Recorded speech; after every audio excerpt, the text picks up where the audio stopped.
يا بعد عمري ونطب لكم طبات الكبار شي اكيد عمكم سبع العسكري صاحب الضربات المختار لا اني جمعاتكم ورا الدار.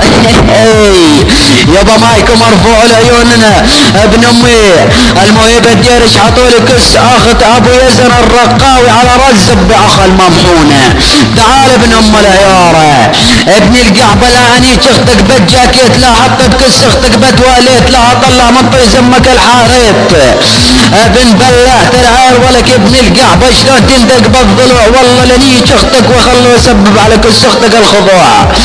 ابن القعبة شي اكيد اني عمك سبع الحسكاوي لا اني كمك ابد ما هاوي اني كمك اني ضلعي هذاك الكابوس اني كمك ودعش بكس هالدبوس اني كمك وطلع من طيز الموس اني كمك بكافة العبوس اني كمك وخليها من ضربات زبة بوس.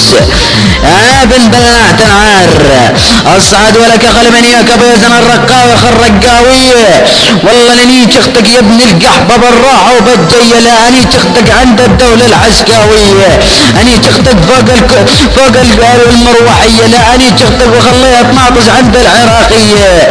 ابن القحبة لا اني اختك على اخت السعودية لا ادفع بكس اختك البندقية.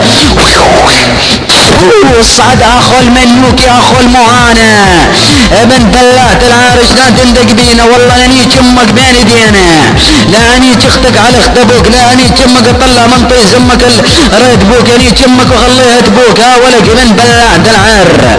تعال اني اختك بالخيزران ادفع بطيز اختك عار البريطان اني كمك وخليها من ضربات زبي تجيب هذاك المهان ابن بلات العار.